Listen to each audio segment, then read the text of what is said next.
అందరూ బాగుండాలని కోరుకుని మన ఇంట్లో అమ్మాయి. ఈరోజు అయితే ఫ్రైడే ఈవినింగ్ అవుతుంది, టైం వచ్చేసి ఎగ్జాక్ట్గా తెలియదు, ఈవినింగ్ అవుతుంది. మస్తు ఆకలి అవుతుంది, ఏం తినాలో అర్థం కాలేదు, అన్నం తినబుద్ధి అయితే లేదు. ఫ్రిడ్జ్ తెరిచి చూస్తే దోశ పిండి అయితే ఉంది. ఇప్పుడు దోశ వేసుకోవడానికి పిండి అయితే కలుపుతున్నా. సాల్ట్ వేసి పిండి అయితే కలుపుతున్నా. ఇంకా దోశ వేసుకొని తినుకుంటూ మీతో మాట్లాడతా. దోశ వేసుకుంటూ ఒక చిన్న స్టోరీ అయితే చెప్తాను.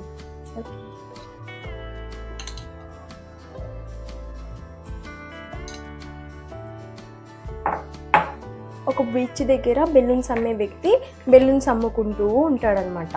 అదే బీచ్లో బెలూన్స్ అమ్ముకుంటూ ఉంటాడు. కలర్ బెలూన్స్ ఉంటాయి అతని దగ్గర. Blue colour, red colour, green colour, అన్ని రకాల కలర్స్ ఉంటాయి. బ్లాక్ కలర్, వైట్ కలర్, అన్ని రకాల కలర్స్ ఉంటాయి అనమాట. ఆయన పట్టుకొని అలా తిరుగుతూ అమ్ముకుంటూ ఉంటాడనమాట. బెలూన్స్ అమ్మే వ్యక్తికి ఎప్పుడైనా బెలూన్స్ అమ్మకపోయినప్పుడు అలా ఒక బెలూన్ తీసి పైకి ఎగిరేసేవాడు అనమాట. ఆ పైనకి ఎగిరేసిన బెలూన్స్ని ఆ బీచ్లో ఆడుకుంటున్న పిల్లలందరూ చూసేవాళ్ళు అనమాట. కలర్ బెలూన్స్ని ఎగిరేసేవాడు కదా. అయితే చూసి ఇతని దగ్గర కొనడానికి వచ్చేవాళ్ళు అనమాట చాలా మంది పిల్లలు. అంకుల్ నాకు ఆ బెలూన్ కావాలి ఇవ్వరా అనేసి కొనుక్కొని వాళ్ళు కూడా ఎగిరేసేవాళ్ళు అనమాట పైనకి. అయితే అలానే రోజు ఆయన బీచ్ దగ్గరికి వచ్చి ఆ బెలూన్స్ని అమ్ముకొని ఇంటికి వెళ్తూ ఉంటాడు. అయితే ఒక రోజు ఏమవుతుందంటే అలానే బీచ్ దగ్గరికి వచ్చి బెలూన్స్ పట్టుకొని అమ్ముతూ ఉంటే గిరాకీ ఏమి ఉండదు. అందులో నుంచి ఒక బెలూన్ తీసుకొని పైకి ఎగిరేస్తాడు. ఆకాశంలోకి వెళ్ళిన ఆ బెలూన్స్ అన్నిటిని ఒక పిల్లోడు చూస్తాడనమాట. చూసి ఆ బెలూన్స్ అమ్మే వ్యక్తి దగ్గరికి వచ్చి వెనక చొక్క పట్టుకొని గుంజితే ఈ బెలూన్స్ అమ్మే వ్యక్తి ఎవరబ్బా వెనక చొక్క పట్టుకొని గుంజుతున్నారని చెప్పేసి వెనక్కి చూస్తాడు. ఇలా వెనక్కి చూస్తే ఒక చిన్న కుర్రోడు ఉంటాడు. అయితే ఏమైంది బాబు అని అడుగుతాడు. వెనక్కి చూసి ఏమైంది బాబు అని అడుగుతాడు. ఆ కలర్ బెలూన్స్ ఎగిరినట్టే ఈ నల్ల కలర్ బెలూన్ కూడా పైనకి ఎగురుతుందా అంకుల్ అని అడుగుతాడు ఆ పిల్లోడు.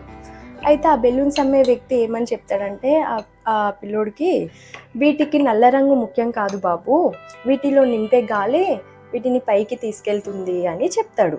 ఆ బుగ్గలు అమ్మే వ్యక్తి ఆ చిన్న బాబుకి చెప్తాడనమాట.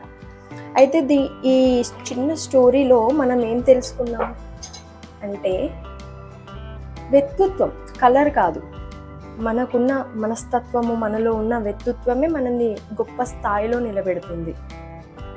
సో ఈ చిన్న స్టోరీ మీకు నచ్చినట్టయితే కామెంట్ చేయండి, లైక్ చేయండి. ఇలాగే ఇంకొన్ని స్టోరీస్తో మీ ముందుకు వస్తూ ఉంటా. సో దోశ చేయడం అయితే అయిపోయింది. హాల్లోకి వచ్చి కూర్చొని హాయిగా దోశ తింటున్నా అనమాట. తినుకుంటూ ఫోన్ చేతిలో పట్టుకొని వీడియో తీస్తున్నా, సరిగ్గా రాలేదు ఏమనుకోకండి.